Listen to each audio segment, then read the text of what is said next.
Hi friends, मैं चंदन स्वागत करता हूं आपका टेक्निकल ज्ञान सीखते रहो यूट्यूब चैनल पे। इस वीडियो में मैं आपको ओप्पो F1s मोबाइल के नोटिफिकेशन एंड स्टेटस बार का सारा सेटिंग के बारे में बताऊंगा कि किस सेटिंग से क्या होता है, किस सेटिंग का क्या यूज है। तो इस वीडियो में आपको यही बताऊंगा। तो चलिए शुरू करते हैं। तो पहले मैं आपको बताता हूँ ओप्पो F1s मोबाइल में नोटिफिकेशन एंड स्टेटस बार मिलेगा कहाँ पर।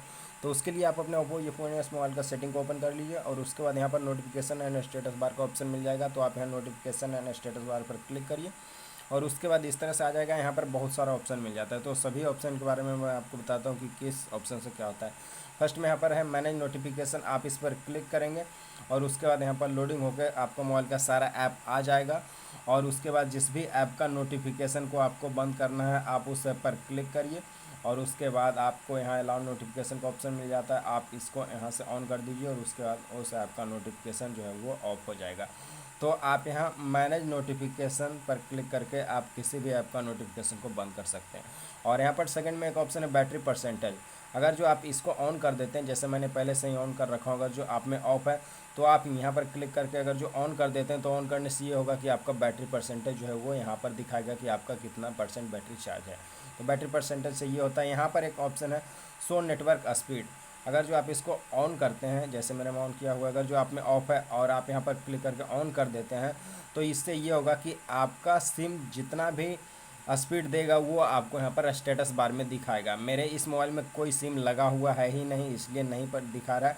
अगर जो आप में सिम लगा हुआ रहेगा और इसको आप ऑन कर देंगे तो आपका सिम जो है वो जितना भी स्पीड देगा, आपका इंटरनेट जितना भी स्पीड देगा वो आपका स्टेटस बार में दिखाएगा, अगर जो आपने इसको ऑन कर दिए तो इस सेटिंग को ऑन करने से ये होता है। और यहाँ पर एक ऑप्शन है show data usage at the button.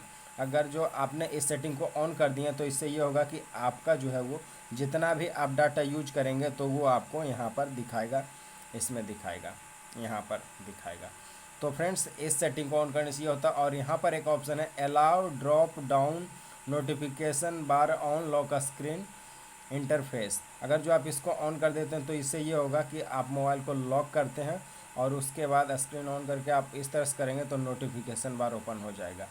तो फ्रेंड्स इस सेटिंग को ऑन करने से यही होगा कि आप ड्रॉप डाउन करके नोटिफिकेशन बार लॉक स्क्रीन टाइम आप ओपन कर सकते हैं। इस सेटिंग ऑन करने से ये होता है। और स्क्रॉल करके नीचे की ओर करेंगे तो यहाँ पर एक ऑप्शन है, देख सकते हैं, फ्लैश नोटिफिकेशन लाइट। अगर जो आप इसको ऑन कर देते हैं तो इससे ये होगा कि आपका जब भी मोबाइल का स्क्रीन ऑफ रहेगा या फिर लॉक रहेगा और उस टाइम अगर जो आपके मोबाइल पर नोटिफिकेशन आया हुआ रहेगा तो नोटिफिकेशन लाइट जो है वो इसमें जलेगा। यहाँ पर ऊपर में कहीं पर नोटिफिकेशन लाइट होगा तो वो जलेगा अगर जो आपने इस सेटिंग को ऑन कर रखे हैं। जैसे मान लीजिए इस सेटिंग को ऑन कर रखे हैं और आपके मोबाइल का स्क्रीन ऑफ है और आपके मोबाइल पर नोटिफिकेशन आया हुआ है किसी का मिस कॉल का या फिर कोई भी नोटिफिकेशन आया हुआ है, तो ये सेटिंग ऑन है तो आपका में यहाँ पर नोटिफिकेशन लाइट जलेगा, नोटिफिकेशन आया हुआ रहेगा। तो इस सेटिंग से ये होता है। और यहाँ पर एक सेटिंग है turn on screen for notification. अगर जो आप इस सेटिंग को ऑन कर देते हैं और उसके बाद अगर जो मान लीजिए आपका मोबाइल का स्क्रीन ऑफ है और उस टाइम कोई भी नोटिफिकेशन आता है तो आपका जो है वो स्क्रीन अपने आप ही टर्न ऑन हो जाएगा। तो फ्रेंड्स इस सेटिंग को ऑन करने से यही होता है। तो friends notification and status bar का यही सब सारा सेटिंग था। तो अब आपको पता चल गया होगा कि सेटिंग से क्या होता है।